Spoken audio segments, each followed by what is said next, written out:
groups are ahead of the peloton right now with just under 50 kilometers left to go on the stage. Yeah, so a lot happening all of a sudden. You see two more guys right now going across from the Astana-led peloton to the group right in front. And in moments like this, it's relatively easy for Vincenzo Nibali and his Astana teammates to watch guys as they go across. This is Barguil, the stage winner from a couple of days ago, I do believe, from a breakaway, the very young 21-year-old on the Argos team. But they can keep a really close eye as guys trickle off the front in a situation like this. So they know who's up the road, and they know if they have to worry about it or not. Barguil also has Cardoso with them, the Cajo Rual rider, and they have now bridged across to that group. And Barguil, one of 8 first-time Grand Tour stage winners in this year's Vuelta. Which may sound like a lot, but it's really not a surprise because every year the Vuelta is an opportunity for some younger riders and riders who don't always get a shot in a Grand Tour to make their mark. And now we are back up with our leaders. Number 198 there in the dark with the blue trim. That is Rigoberto Urán, the Colombian for Team Sky. And Chris Anker Sorensen for Saxo Tinkoff in the blue, yellow, and black, riding in the middle of that group. As I mentioned before, the highest placed rider among the leaders in the general classification, but still over 20 minutes down. And going over the top of the Category 2 climb. So a lot of possibilities here today. Urán, a very good man in the mountains. You have to think that he may have a shot at a stage win if that breakaway group can stay away from the field. The actual summit at 46.8 kilometers remaining in the stage, and then they'll drop down, hit an intermediate sprint just over 30K from the finish, and then that final climb, the Formigal, is just over 15 kilometers in length going up to the summit finish on the stage. So just about the last 16K or so will be uphill here today. And a 44-second gap over the top of the second of the 3 clubs. And the peloton right behind that other group, just over a dozen seconds or so separating them. So that second group struggling to get a little bit of an advantage over the peloton, and we'll see how the descent treats them. But the other guys have a little bit of an advantage, but you know, if it's under a minute at this point, it's going to be tough. And these are the numbers that articulate the gaps and what the riders are facing. So no big time margins right now with one climb left to go. They've done the Category 3, the Cat 2, and now just the Cat 1 left to go at the finish.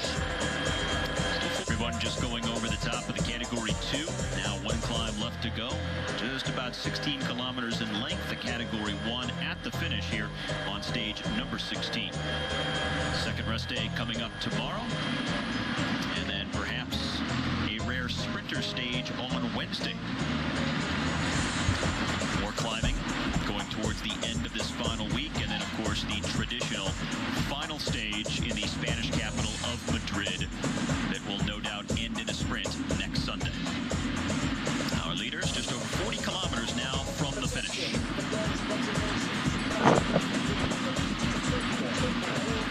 And a lot of riders, given the hard riding, the series of mountains, the tough weather, have already pulled out of this race. Almost 50.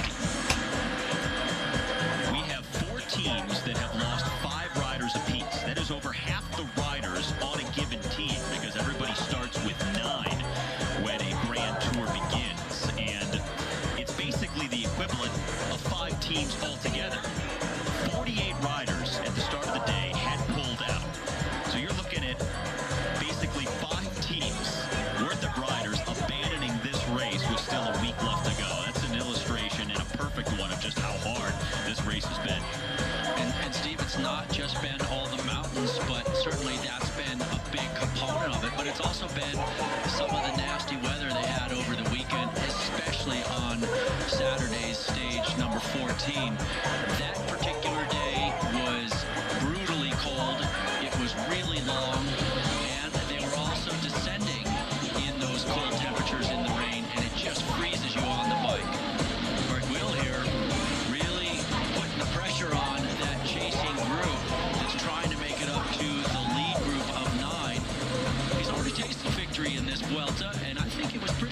for him. He wants a little bit more. As I pointed out, one of 8 first-time Grand Tour stage winners that we have had at the Vuelta so far this year. Now, when you see riders pull out of a race like this, it's always interesting because when you look at other sports, athletes don't always have those options. If a football player wants to quit a game in the second quarter, his coach is going to say, no, you get back in there and you play. Same with basketball, hockey, baseball. But in cycling, it seems like the athletes themselves have more control and more power over the situation. Why is that? That's a tough one to answer why that is, but I guess it's really because the rider knows about how bad their body feels and how much they're suffering.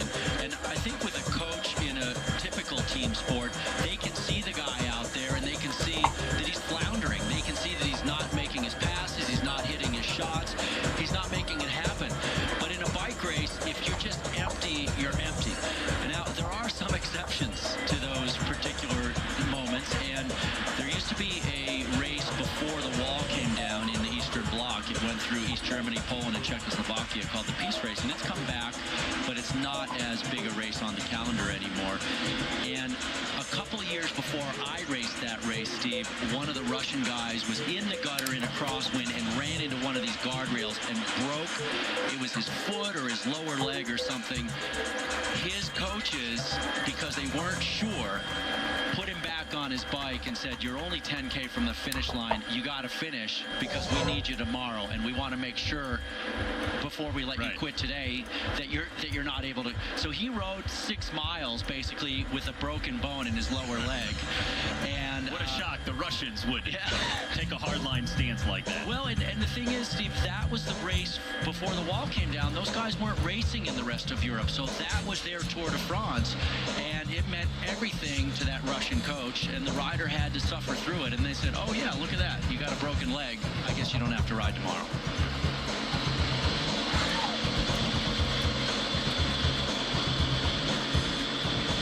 Just under 40 kilometers now left to go on stage 16 today. And if you have questions for GoGo, you can tweet them here throughout the Vuelta telecast. And the most recent one coming in wants to know, Paul that is, how long do most professionals try to keep in the big rig when climbing? Well, Paul, that's pretty easy. Just long enough to stay with Steve Schlanger, and he's putting the hammer down on one of those big climbs. And I'm just drilling it, you mean? Yeah. When you're putting everybody in the hurt locker.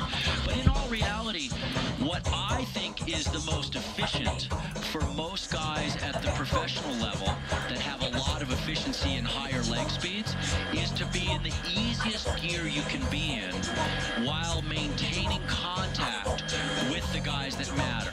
So when I was racing, and still when I go out and ride with a lot of guys, if I'm on a big mountain, I want to be spinning up the climb, and if Schlanger's up there on the front just drilling it, well, if I can be spinning an easier gear, I'll get out of my big chain ring.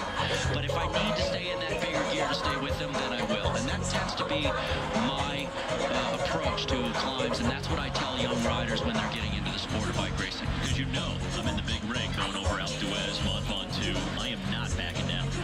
Yeah, that's pretty much the way you roll, Schlanger. All right, so for more Twitter questions, you can do it at BGGogo, hashtag La Vuelta, in this final week of the Vuelta a España. Everyone on the descent of the Category 2 climb headed towards the final climb. This was just moments ago. Watch out along the guardrail.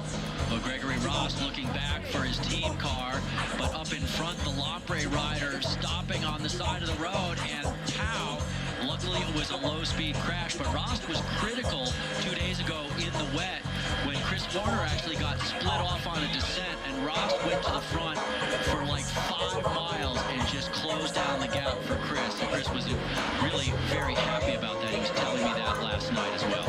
Riders coming through the town of Gavin with just about 36 kilometers left to go. They are 4K away from the second of the 2 intermediate sprints on today's stage. Now, this is the 2 front groups coming together. The man right at the back of the group in front of the motorcycle up there is Warren Barguil, who went across from the second group. He was absolutely bombing this descent, and the other 3 men here getting across as well. A lot of these riders know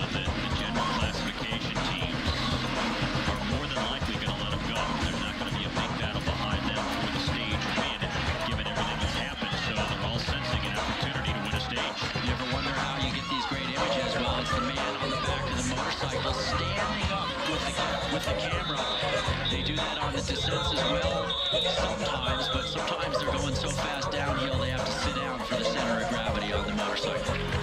Can't imagine there's a more difficult sport to cover for television than professional cycling at this level. It is quite tricky, there's no doubt. There's so much going on out there on the roads, and all the organization that it takes to close down these towns and keep people and cars and people with their dogs and everybody out of the way. And sometimes it doesn't go right. And sometimes somebody's dog does get off the leash or out of their yard and into the bunch, and it can cause big crashes. Now riders still off the front, in pursuit, giving chase. A lot of activity off the front of the peloton with the two groups, and especially the breakaway of 9 riders that's been at the front, but everybody wants to make it to the front, catch the riders who are at the very head of the stage right now, and put themselves in position to go for a stage win as these riders hit that intermediate sprint point I just mentioned a moment ago. Steve, there are a lot of possibilities. Gusev, the Katusha rider, Sorensen, and the other Sorensen on the Saxo team. That's Nicky Sorensen going across. Today is one of those days where a lot of guys really thought there was a chance if they made the break that they would stay away, because the finishing climb, though it's long, is not super steep, and maybe the general classification guys will just be eyeing each other and not ramp it up fast enough to catch the breakaway. Well, it's a very interesting dynamic right now because you have a lot of riders here in this move that is up the road. They just don't have a lot of time, and when you have a long climb at the finish, you're going to have that natural process of attrition that's going to bring a lot of these riders back and carry a lot of the general classification riders forward. So it's really hard to predict what's going to happen. Are some of these riders going to launch an attack and maybe 3 or 4 go up the road together? And there's just a lot of possibilities now for the way the remainder of the stage could unfold. Yeah, and that group looks like it's about 20 guys at this point, so it is definitely one of those days where you roll the dice and just see how it plays out at the end of the day. Back here at the front of the general classification group, going through the intermediate sprint, 122 down, led by Astana. So the lead group has picked up a little bit of time. They were down to only 37 seconds advantage over the peloton not long ago. If that keeps up for very long, if Astana is comfortable, the team in the blue, the team of the overall leader, Vincenzo Nibali, if they are happy with that break, it may succeed.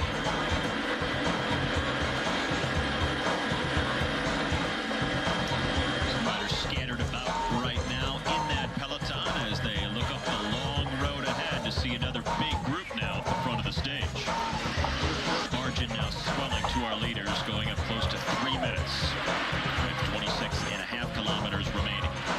Amassed around him, and then it's all the Astana guys on the front. They are certainly content to let that breakaway go today. Thinking about how Astana has all the riders still in this race, and of course Vincenzo Nibali is leading the overall race for Astana. Nibali was part of the Liquigas Cannondale team that had that incredible streak of so many Grand Tours in a row where they wouldn't lose a single rider.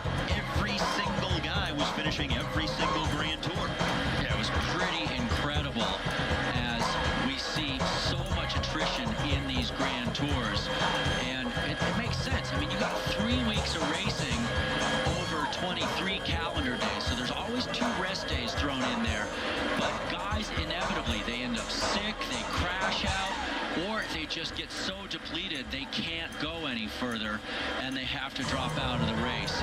And so it's not unheard of to see almost every team finish some riders down in every Grand Tour. So Astana with most of their riders at the front of the field right now with 25.5 kilometers left to go. So just inside of 10K away from the start of the final climb. Talked about him already, winning stage 13 from a breakaway previously. And to the last 2 days, we have had a first-time Grand Tour stage winner who was out front by himself for a long time, gaining a lot of time over anybody chasing from behind. Rato 2 days ago, Genier yesterday, had several minutes on everybody else, and coming from a breakaway, but riding solo for the last hour or so of the race. But today, a big group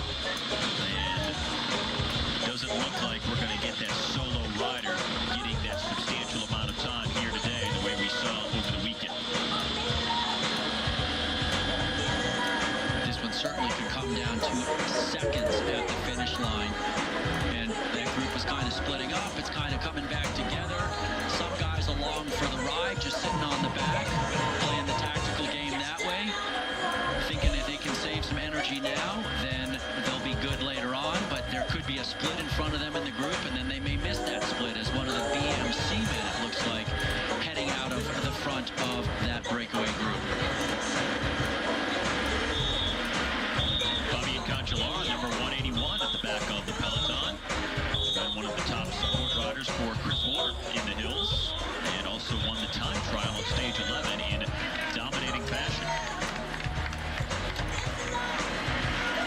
Got to look for Cancellara at the Worlds as well to be a hugely marked man. I think in the road race, he's going to be so marked it may ruin his chances, but he may be on some of the best road form of his career right now. Luz Ardiden at the front of the field. Sammy Sanchez is their highest placed general classification rider. Yesterday moving up into the top 10. Currently sitting 9th at 7:46 behind Nibali. Sanchez like the second wheel there from the front, so perhaps just trying to protect his spot, maybe even move up further in the general classification. And they're one of those teams that has all 9 members remaining. The other one is Astana. And interestingly, they're the top 2 teams in the team general classification, which is the first 3 guys that cross your line, the finish line every day. Astana leads that by 3:53 over Euskaltel. I still, it's a little curious to me to see all the Euskaltel guys on the front right now. They're not going to bring back the breakaway. And I'm wondering if there's a Team GC play in. Maybe Movistar has a bunch of guys in this break, and they're the 3rd place team on Team GC, and maybe that's what they're riding for right now, is to try and keep that gap small. Yeah, you never know. There's so many possibilities. It could be the Team GC. It could be just for Sanchez. It could be other guys just trying to move around in the general classification or race for a separate competition. You always look at points and King of the Mountains, the combination jersey. There's so many other subcategories beyond the overall general classification that teams have their eyes on, and on any given day they could be riding for that as opposed to just the overall.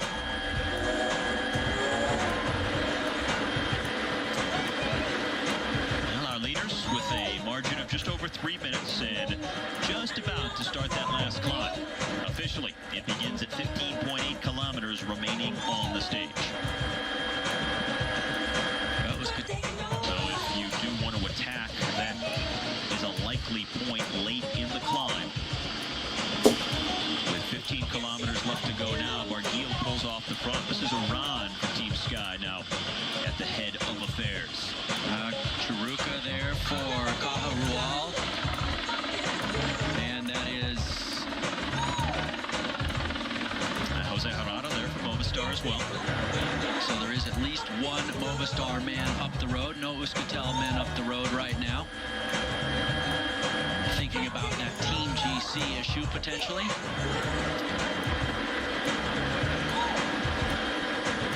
Now we have a rider accelerating here.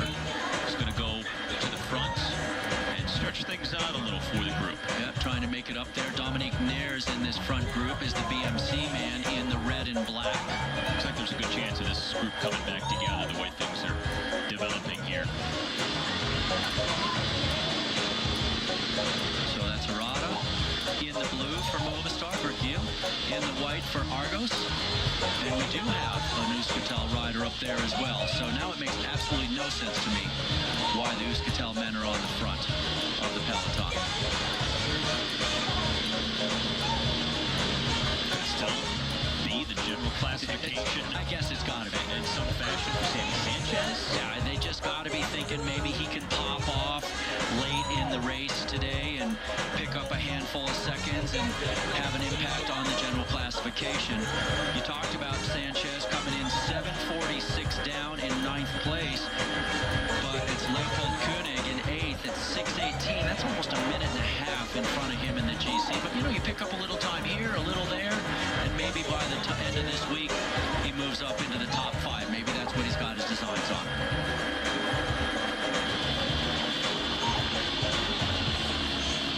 And Euskaltel is still thinking about the team classification. Probably not a bad goal for them since they are disbanding in their current form at the end of the year. They have the Formula One driver, Fernando Alonso, coming in to take over the team. Yet to be seen how he'll change things or what they'll be referred to as going forward. But Euskaltel, the way we have known them over the years, is now going to be altered somewhat. So maybe this would be a good way to go out in their final grand tour to win the team competition. As you see the critical numbers here on the final clock.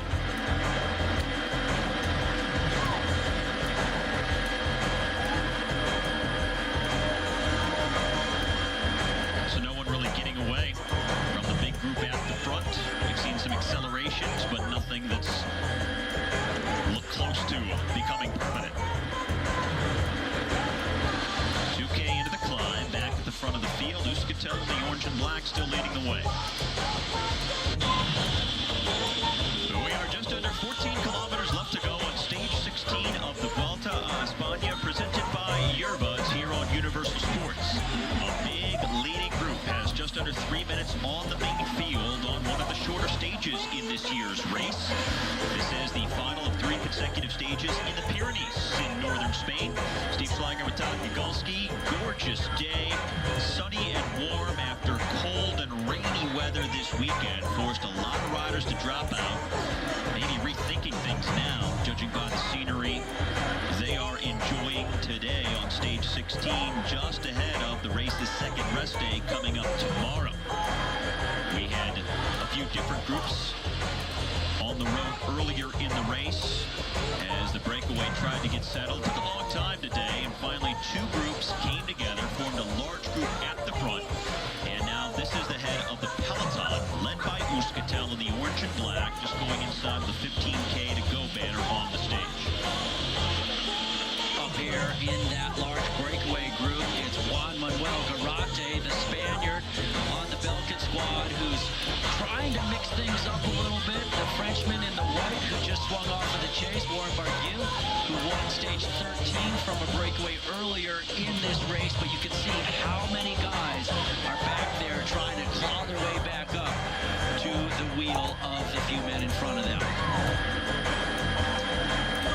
Now the Belkin team is one of the 4 that I mentioned earlier that has lost 5 riders throughout this race. They lost Theo Boss, Graham Brown, Steph Clement, Luis Leon Sanchez, and Laurent Tandam along the way. So they've lost over half the riders they started with. So trying to salvage something in one. Manuel Garate now at the front of the stage with just about a dozen kilometers left to go uphill to the finish. And Steve, of course, this large group of riders has nobody who's a threat in the general classification battle of this Vuelta. So they are content to fight it out for the stage win, as Mikel Charel, the 3rd man up here, and he is number 15 on the left, just getting back on the wheel of Garate. This breakaway group, with no threat from the GC, has a very good chance of succeeding for the stage win. Barguil, Charel, and Garate. Garate at the front in the green and dark colors for Belkin. If I'm not mistaken, wasn't Juan Manuel Garate the rider who on Saturday during the cold and rain got into the team car and warmed up for a little while before continuing in the race? I actually think it was him, as he just put the heater on full blast and said, look, I have 2 options. I can lose 10 minutes sitting in the car, or I can quit the race. Well, let me think about that for about 10 minutes. Okay, I guess I'll get back on my bike. Considering the way he's riding today, maybe that little lunch break in the team car to warm up was a smart move. Inside of 11K now to the finish of stage 16. That's what's so critical about these bike racers, is that they never give up, because, yeah, there are only a few guys in the hunt for the general classification, but anybody could pick up a stage win from a breakaway on a day like today. And so if you feel horrible one day, you just can't drop out, and you may still get another chance. And not as shocking as you may think, because considering what Belkin had been through, again, losing 5 riders already, so they weren't going to do much in the race. There was nobody left for the general classification, nobody left for the sprints. So maybe just winning a stage in the final week was the only goal they had left. So Garate says, hey, I can lose time in the general classification, no big deal. I'll take care of my body now and be fresh later. Yeah, for sure. I mean, that's the name of the game. You gotta get whatever you can get out of these races, and you just fight to the next day, and you say, let's see if I can get in the break, and the entire team gets taxed, or I should say tasked, with making the breakaway, and they all follow the attacks, and they all go on the attack, and eventually one of those moves sticks. And if you got your guy in there, well, that's the first part of your job accomplished. 10 kilometers left to go. Euskaltel at the front of the main field. They have it lined up and are forcing the pace. Yeah, you can see Chris Horner, well, we just lost him there, but he's about 9-10 guys back, and he's just right behind that strung-out single-file pace being led by Euskaltel. Back to the large leading group at the front. Warren Barguil after winning a stage from a breakaway back a few days ago, stage number 13. I wonder if he's going to do too much work in that breakaway group. He looks like he has great legs, but he may blow himself up in the process of trying to get away from everybody else and thin it down. And the rider for Coppies coming back from the breakaway. Well, the way that Uskatel has been riding now for the last several kilometers, at first it looked like maybe it was for the team competition or maybe just a GC placing for somebody like Sammy Sanchez, but the way they've been riding, you almost have to think that they're trying to bring everything back so they can get a stage win. It does seem that way to me, as they're going huge right now. So 2:39 at the 11K to go banner. So that's just under 7 miles from the finish of the bike race. It's still a big group to try and bring back here. Well, the youthful exuberance continues, and this time with nobody on his wheel, this is what he needs. Sitting on the front, pulling the other guys that don't want to work with him is probably not going to net him a stage win, but this type of a move, this guy can go uphill. Barguil making his move right here. Turned around, said, you know what? This is not a good deal. All you guys sitting on my wheel, so I'll see you later. Catch me if you can. Yeah, and if they look around at each other in that giant group and everybody says, no, I'm not going to chase, you chase. No, I'm not going to chase, you chase. Well, the man who won the Tour de l'Avenir last year, he also won the Mountains and the Points classification, and that's the race for the young guys, also known as the Race of the Future. He could pick up his second stage win in this year's Vuelta at only 21 years of age. Now among that large leading group, he was riding at the front longer than anybody else. It wasn't one of those big groups we typically see where everybody takes even pulls at the front. They all work in concert with one another. Barguil was left to do so much of that pacemaking, so this is a smart move to take off and see what he can do on his own.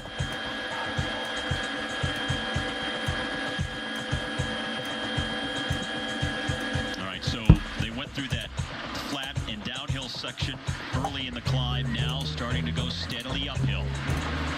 What's incredible about this guy is he's a first-year professional, Steve. To get the win in stage 13, he was ecstatic. He was overcome with joy. Now he's got that confidence from that, and he's gone on the attack again from that breakaway group. And now he can start to try and think about it and think, I've already done this once. Can I do this again? He will be absolutely beside himself if he can win a second stage.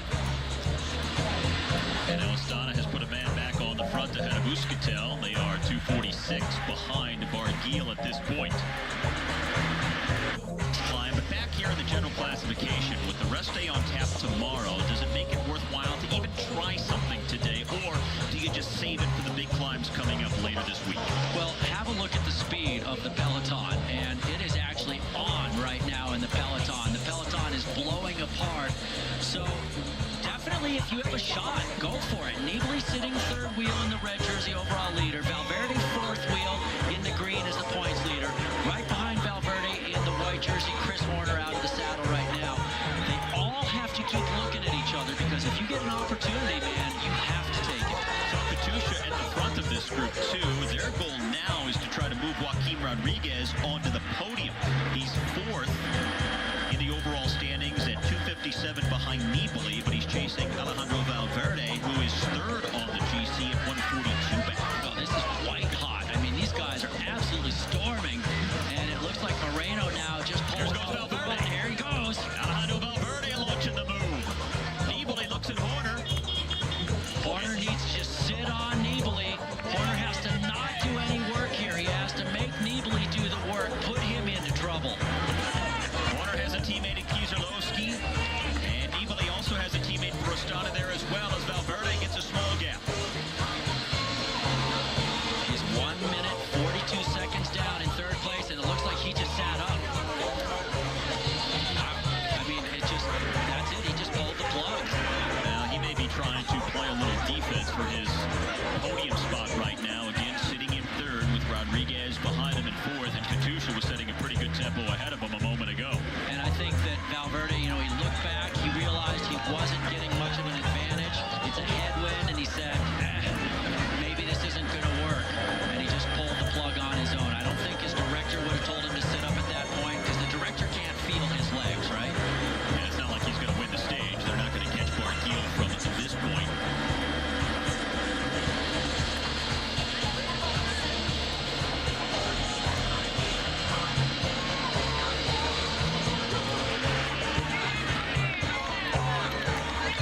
like yesterday.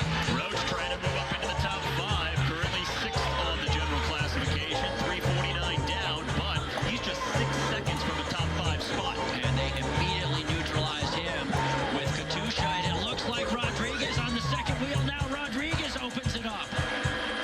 Burrito was attacking yesterday, didn't go anywhere. Now Chris Horner just ahead of Nibali, putting in a little bit of an acceleration, and he's got a small gap on Nibali. Well, Rodriguez loves to accelerate in a very punchy fashion. Horner, a little separation, and there's no Nibali with Horner. Horner needs to just throttle him. But he's looking around. He's looking around at 2K. Now he's going. Now Horner's starting to pick it up, but it's Nibali closing it down in the red jersey. Yeah, here comes Vincenzo Nibali now, working his way back to Chris Horner with Valverde on Nibali's wheel. As we swing back to the very front of the race, haven't seen this guy in the last He just several blew minutes. up, and Bergill just blew up, but Horner now continuing to keep it going here. And he's still got the gap on Nibali. There's Aran. Rigoberto Aran passing Warren Barguil as they hit the 1K to go mark. Aran could salvage something for the Sky team here. Aran with a lot more experience than Bergill in the professional ranks. Realize that Bergill is a first-year pro. At a thoroughbred pace, it seems like, in the final half mile of the race. Side by side. And then behind them, Burrito Rodriguez with his teammate, Vladimir Gusev. So Rodriguez sitting right behind Gusev, and they have a gap on the other general classification riders led by Horner here. Where's Nibali? Oh, this is huge right now as Horner has that gap. He needs 50 seconds to move back into the overall lead.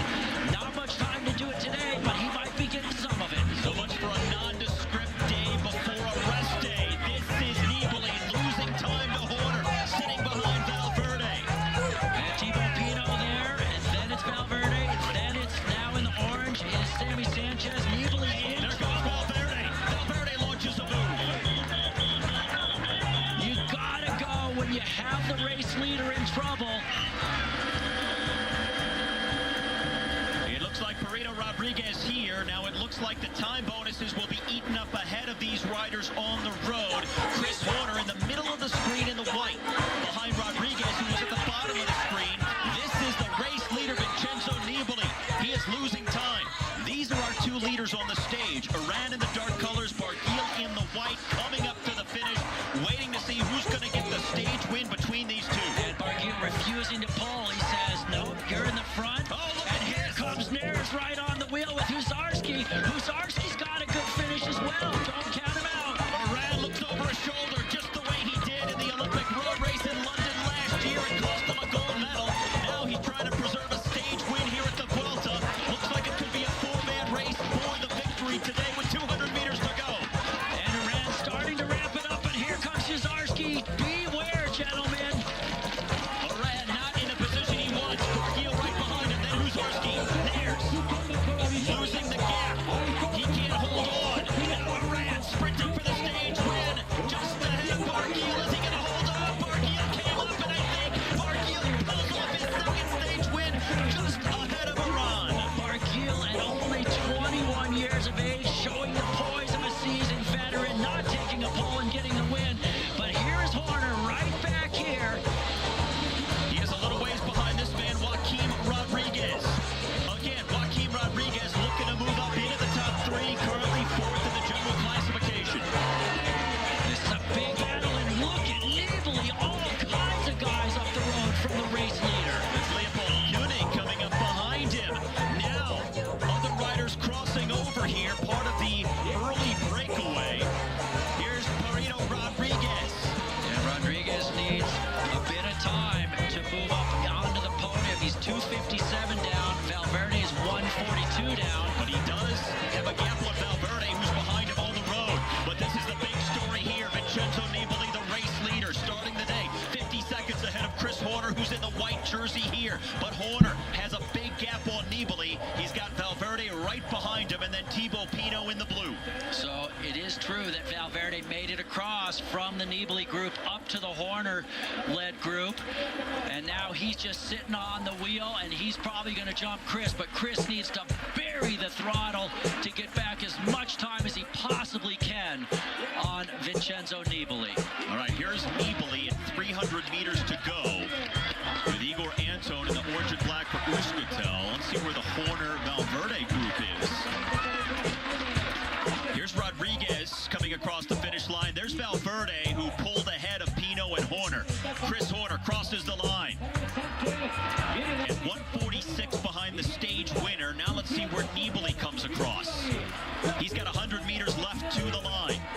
It's a nice little chunk that he picked up, no doubt. Already 15 seconds that Horner has taken back. Over 20 seconds, Horner has pulled back on Nibali. 22 seconds officially. Horner takes back on the race leader Vincenzo Nibali with the summit finish on stage 16 at the Vuelta. We come back to our coverage of stage 16 at the Vuelta a España.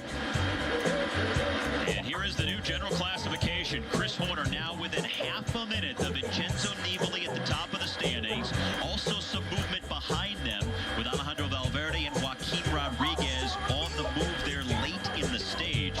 And Rodriguez actually picks up a few seconds on Valverde as they race for that final podium spot. Valverde, the first to accelerate from the group of GC riders on the last climb. This really got things ramped up as Valverde sat up, but then he went again, and all the men started to crumble.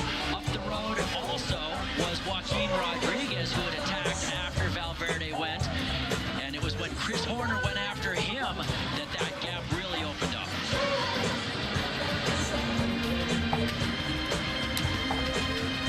So this is where Nibali, for a moment, looked like he was going to bring it back on Horner. But then, Horner opened up a larger margin. Horner just stayed out of the saddle and just kept drilling it as Rodriguez came across. Then Valverde, who had gotten up to the Chris Horner group and jumped him at the end, but the clock stopped there for Horner, and it was a long time before Nibali got to the finish line.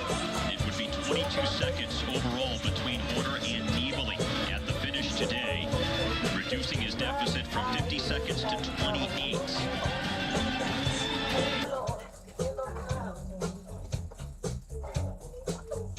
Well, here we go. The final 5 days of the season's final Grand Tour, and here is where we stand. Vincenzo Nibali is still the leader by now. Just under half a minute is his margin over the American Chris Horner at 28 seconds. So much developed a couple of days ago. For more, let's go to GoGo Cycle Center, outfitted by 29 kilometers to Burgos with 2 Category 3 climbs there in the second half of the race. And it is about 117 miles today. There's that little bump inside the final 10K, but when you only have a 2-man break, it certainly looks like a day for the sprinters.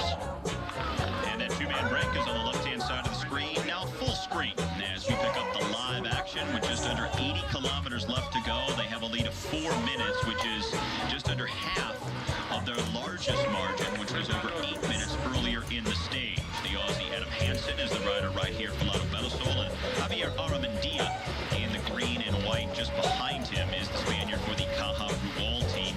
2-man breakaway that the general classification riders were content to let go. They are well down in the general classification. Hansen here, almost 2 hours back of our leader, Vincenzo Nibali.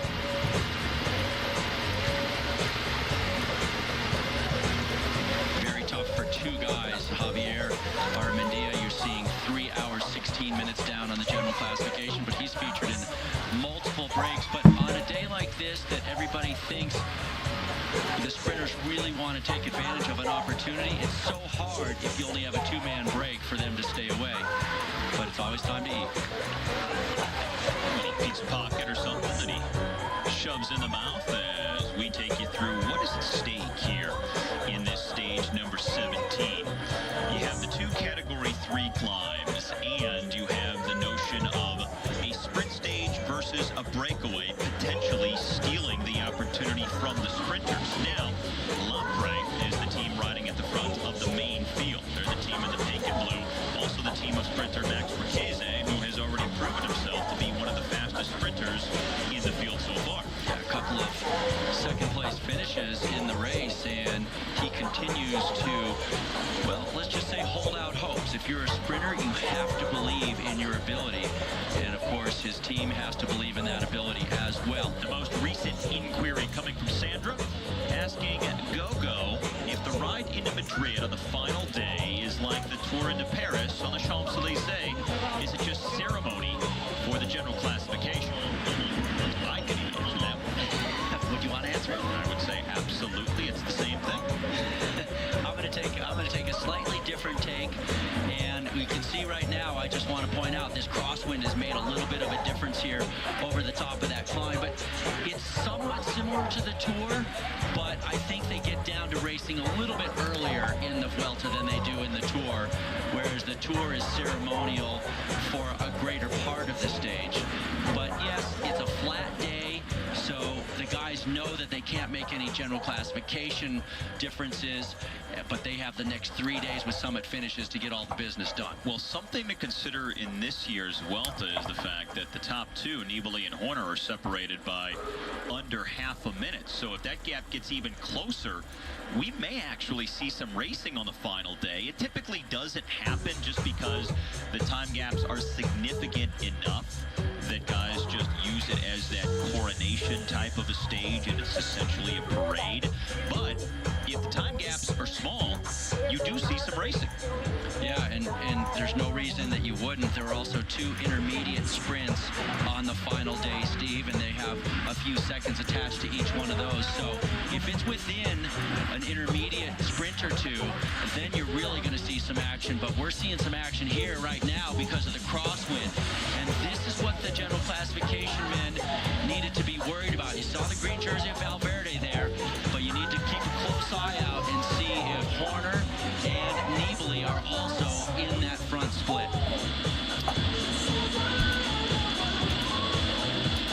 And to ask Gogo a question throughout the Vuelta a España, just go to Twitter. It's @BGGogo, #LaVuelta. So Lapre at the front, Orica Green Edge there, and then Movistar. These groups, now that we're split on the road by a few seconds, it looks like are coming back together. But this was the most dangerous aspect of this stage. The winds coming from various directions. Headwind, crosswind, tailwind should be coming up later on, but something you always have to keep a watchful eye for. And now on the left-hand side of the road, almost single file here at the back because of those winds.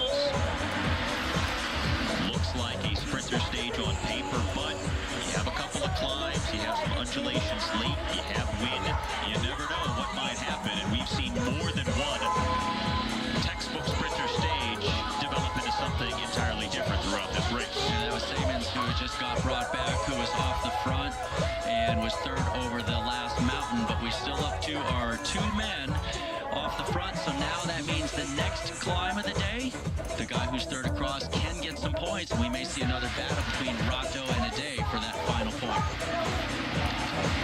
Barguil, the young Frenchman of the Argos team, who won stage number 17 in dramatic fashion, outsprinting Rigoberto Urán at the very end. He's won 2 stages in this Vuelta, his first 2 Grand Tour stage victories, and the young Frenchman, believe it or not, has as many wins as Spain does in their home Grand Tour. The only Spanish victories are Daniel Moreno's 2 stage wins.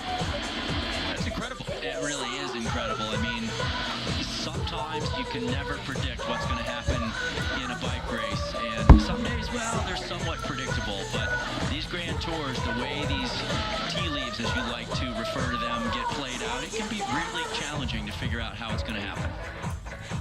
The wind's still blowing, not all that briskly at the moment for our 2 leaders on this Category 3 climb, as the gap for the first time since we've seen them has come down under 3 minutes.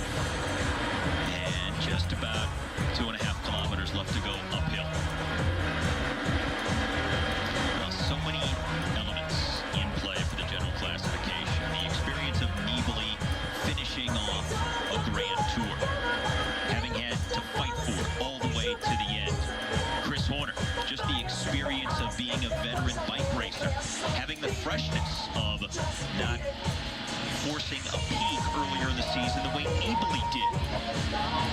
And Horner just having that fitness right now in the big mountains that nobody else seems to have. There's other guys who are riding pretty well, but nobody is climbing as well as Chris Horner. So you have a lot of these components that are going to all be huge factors in the final 5 days of racing here. And it's just basically all going to come down to who has it when it matters most in the upper reaches of the decisive climbs. And we should see that tomorrow and on Saturday. All right, 2 leaders leading by just under 3 minutes coming up towards the top of the Category 3 climb. Well, the 11th day overall for Vincenzo Nibali in the red jersey as the leader of the Vuelta. Now on stage number 17, trying to recover from the exertions of those 3 consecutive summit finishes in the Pyrenees, coming off the rest day yesterday where he slept in till almost noon, and now trying to recover for 2 more big mountain days coming up tomorrow and on Saturday, stage number 20. As they hit the 4-hour mark today on stage 17, 2-man breakaway, 2-minute lead, 38.5 kilometers left to go. But boy, what a battle it's been between Nibali and Horner. Each has worn the red jersey twice, lost it, gotten it back. You don't often see an overall race lead at a Grand Tour like that, going back and forth that much, especially early in a race. But Nibali has surrendered it, gotten it back, and now he's enjoyed the longest consecutive spell that he's had the entire race, and he's hoping to hang on all the way to Madrid. It certainly has been a big battle, Steve. And you know, one of the things that you often don't see is you don't see the guy who's in the overall lead having not won a stage. And that's the case with Nibali right now. His Astana team won the opening team time trial by a handful of seconds over Radio Shack and Chris Horner's team. But since then, Horner's taken a couple of stage wins, and each time it's put him in the jersey, but then he's gone on to lose it the very next day, whereas Nibali has just been consistently at the top of the standings on each individual stage, and that's been the key to being in the jersey at this point. Lampre, the team in the pink and blue, riding at the front of the main field here to keep the breakaway in check. There's the king of the mountains leader, Nicolas Ade, now at the back of the field after getting the 3rd slot in terms of points available over the final categorized summit today. But Lampre at the front of this group, riding for sprinter Max Riqueze here today. And that second climb, Hansen, Armandia, and Day were the first 3 over, the only 3 getting any points. The way it stands right now in the general classification, it's all coming down to what happened on the time trial in stage number 11. Chris Horner lost 1.5 minutes to Nibali there. And he lost just about a minute, maybe a little less. He'd be in the red jersey right now.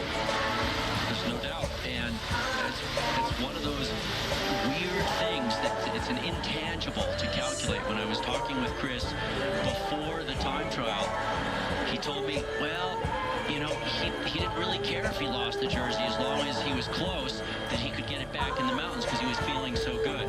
But when he came out of that time trial 50 seconds down, that was on the sort of the far end of where he thought he was going to be. He thought he would probably be 30 seconds to 60 seconds off the lead.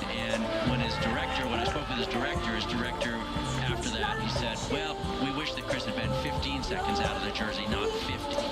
So, you know, you have to take what you can get there, and certainly they haven't had to defend, which keeps the guys fresher, but it's a lot of time to make up. And we've discussed throughout this race how him being fresh and not having raced that much because of the knee injury might help him long term, but that's also potentially where his biggest liability came in, not having the miles under his belt on the TT bike.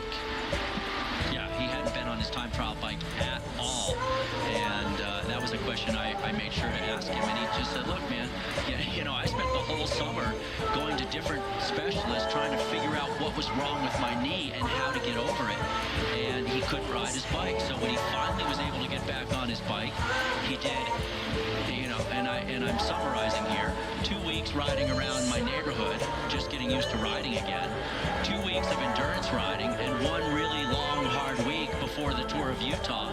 Then he took a few days off, raced Utah, won a stage, got second overall, and then he continued with a few hard days after taking one day off after Utah, went to Spain, took a few days off, started the race. So he felt like he would benefit more by just training on his road bike than really spending the focused time on the time trial bike. And in the end, there's no way to know, you know. Which makes sense because your climbing comes around first, and it's been evidenced by how good Horner has been climbing at the Vuelta, but you compromise your time trialing when you're not on your TT bike as much, and in the end, that one day could be the difference in the red jersey for this race. It certainly could, and no matter what happens in this race, if Chris Horner loses it, if he loses it by anything less than 50 seconds, everybody's going to say that was the deciding factor.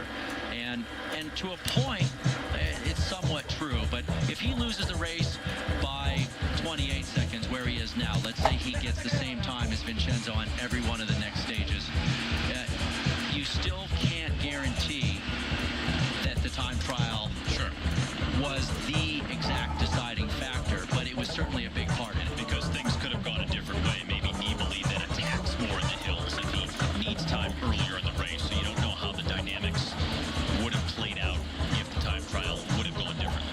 That's right. But there's no doubt that the time trial was a tough day for Chris. There he is, getting a little food in his system right now. In the white jersey. There he is, right there.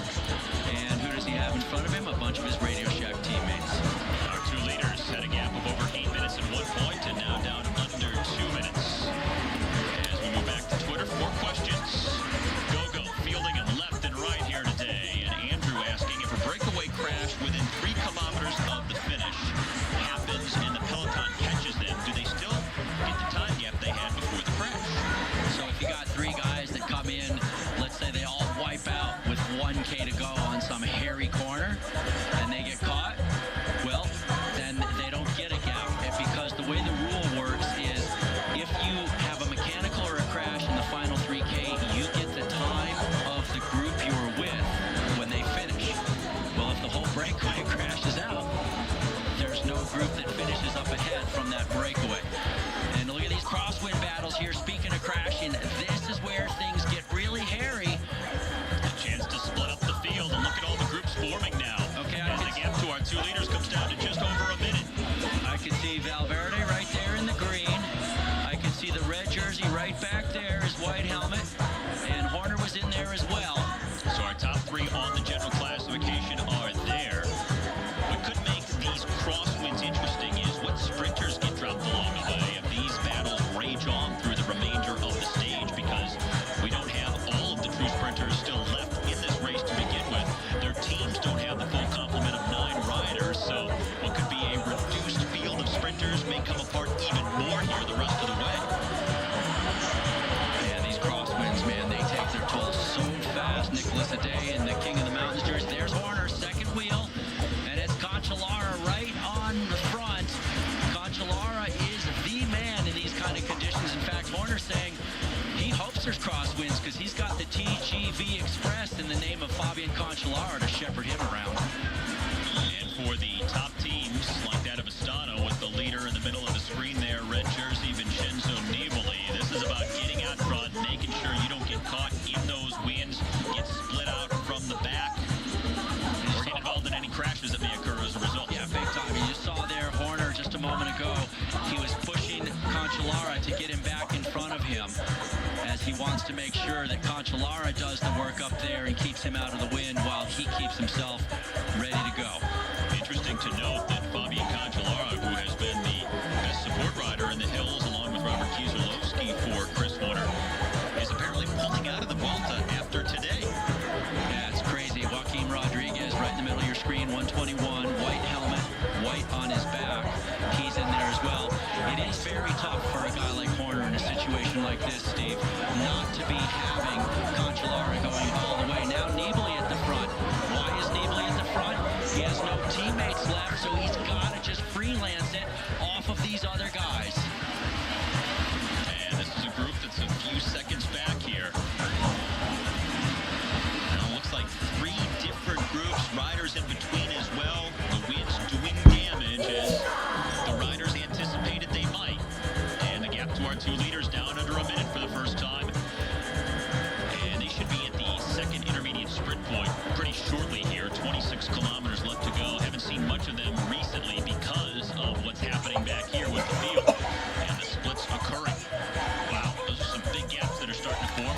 groups. It does not take long to blow a field apart in a crosswind. And when you have some crosswinds like they have here and you get out in these agricultural lands, it is chaos. And you can see men right on the edge of the asphalt.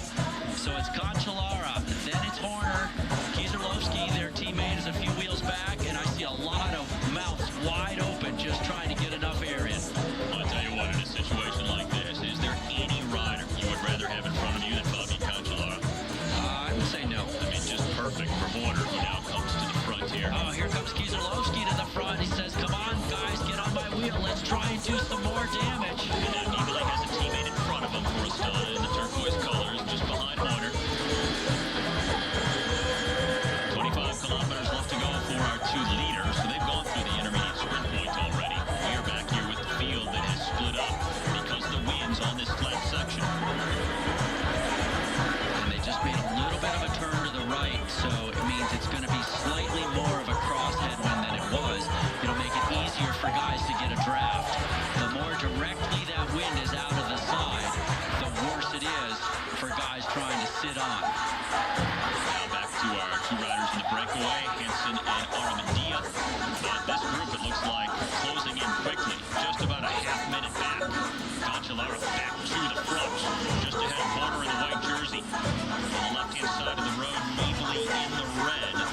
Horner's got two teammates, Cancellara in front of him, Kieserlowski right behind him. Joaquin Rodriguez on the right-hand side of the group, just going through the sprint banner. And Katusha in the red and white, multiple riders for them up there near the front of the group for Joaquin Rodriguez, who is fourth on the GC.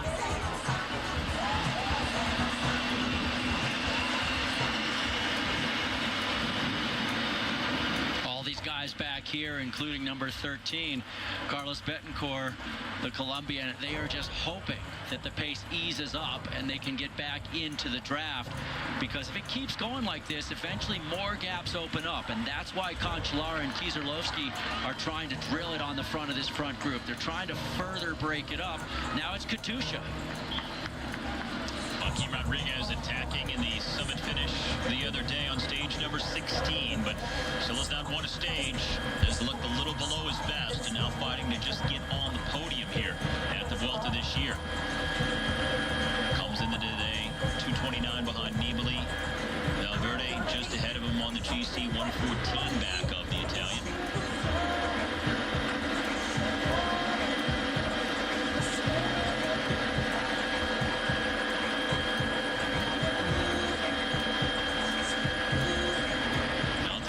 Heading west for 189 kilometers. They've done two Category 3 climbs. Now both of the two intermediate sprints. And all that's left, really, to break up a field sprint is these crosswinds they're dealing with and a small, unrated climb, 10 kilometers from the finish, that'll get up to 9%. Well, I'll tell you right now, if the crosswinds persist, and now, yeah, we've got some regrouping here, but if the battles persist in the crosswind before that little hill, that 1 kilometer or so long hill, we will not have a field sprint. We'll have all sorts of guys splintered all over the place. Oh, Vivo, number 11 for AG2R. He's caught back here in this second group. 5th on the general classification. Just behind Rodriguez as the day started. And not a guy who's built for the windy conditions. No, he certainly isn't. Matthew Boucher, the American, also back there, struggling a little bit for Radio Shack. All right, now back at the front in the green jersey, that is Alejandro Valverde and Saxo Tinkoff, the team in the blue and yellow, coming to the front. Yeah, they're there for Roach because they say, hey, Vivo's not here. Vivo's in front of Roach in the GC. Let's drill it. Chance for Nicholas Roach to get up into the top 5 once again. Former leader of this race, he won stage 2 as well. Nicholas Roach just needs 5 seconds in order to get back into the top 5. He certainly has more than that right now, but there's a lot of racing still to go. And the question is, will that lead group keep the hammer down? I have a feeling they're going to.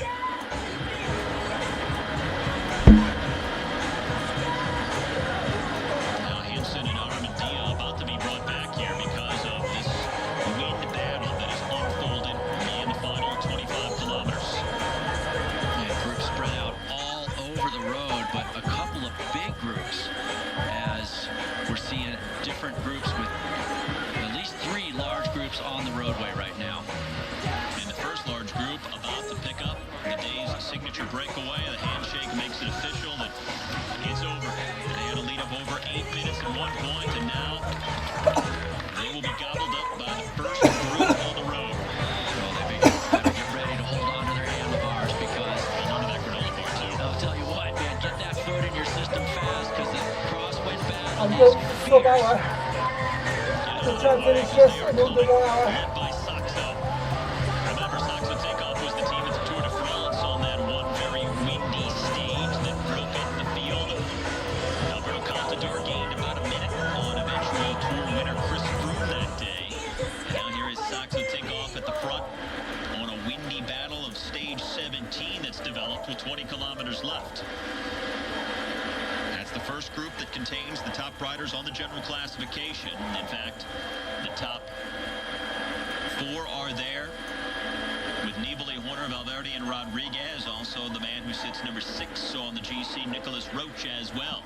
The man who's not there is the rider who's in 5th, Pozzovivo, the Italian for AG2R. He's caught in the next group on the road. Well, Pozzovivo is a tiny guy, and he's not a fan of the crosswinds, that's for sure.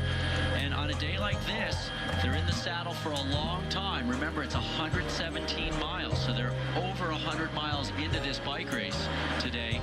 And you just start to get complacent. You start sitting further back, and when it splits, you can't respond. Well, also something that's going to be intriguing here. What sprinters have remained in that front group? I bet you a lot of them are out of it. Rigoberto Urán, 198, second man from the back. Second place a couple of days ago, but he's not going to be getting that today, that's for sure. Will these breaks stay? Will they come back together? 19 kilometers left to find out. It's blowing everybody over into the gutter, and they're getting further and further over trying to get that draft.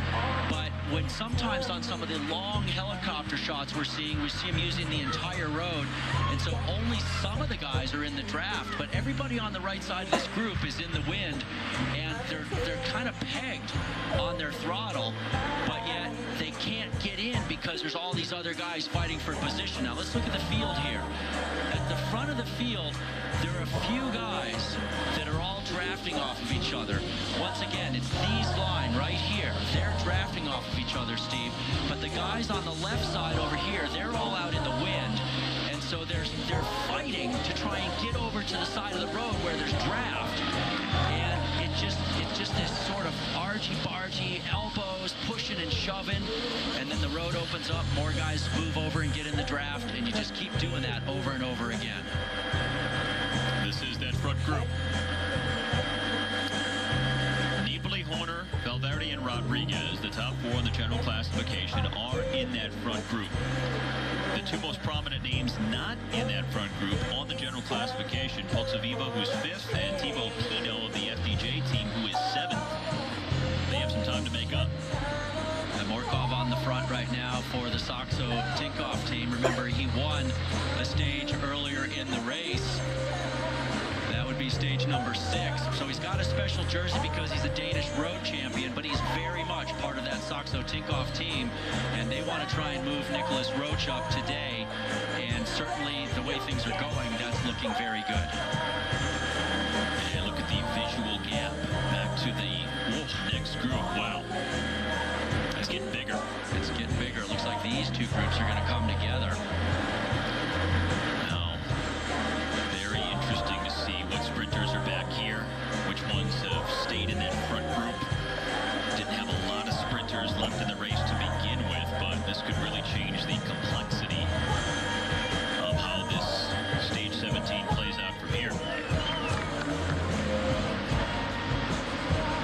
And a guy like Morkov, who could win from this front group, he's on the front right now. He's not even thinking about winning the stage. He's riding for his teammate Nicholas Roche for the general classification. So he's doing these big turns on the front, even though he's a fast sprinter, because they have a bigger goal, which is to try and move Nicholas up in the general classification. And I think I saw Tyler Farah in that front group for the Garbage Sharp team. Not positive, but it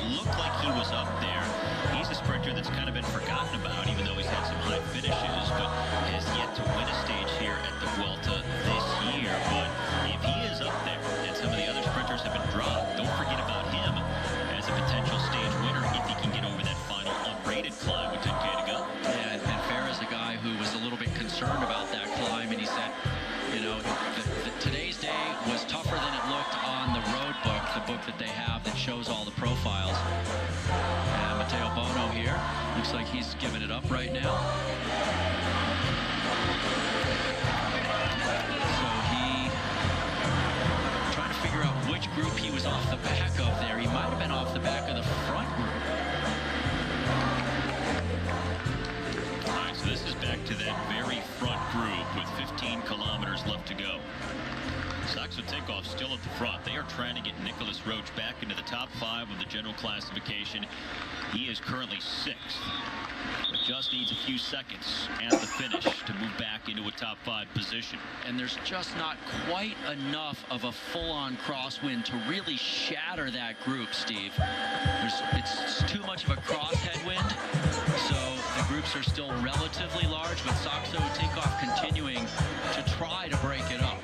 Noticed a lot of Lampre riders in that front group as well. Maybe their sprinter Max Marchese is still in that front group too. He would be one of the fastest guys in a sprint. So when you think about the potential sprinters, if this somehow does come down to a pretty big field sprint, we mentioned Farah, we mentioned Max Marchese, Michael Matthews of Orica Green Edge, Akias Arndt of Argo Shimano, and Gianni Mearsman of Omega Pharma Quickstep. We just don't know how many of those names are in this front group right now with 14K to go. And one guy who might be a real danger man today is the Sky rider, the Norwegian Edvald Boassenhagen, because he can get up a short hill very well, and he's good on harder types of sprints, and this is sort of turning into a harder type of sprint because of this crosswind battle that's been ensuing now for a little while. Now they're only a few K away from that climb, and it's the Garmin, no it isn't, it's still the Saxo Tinkoff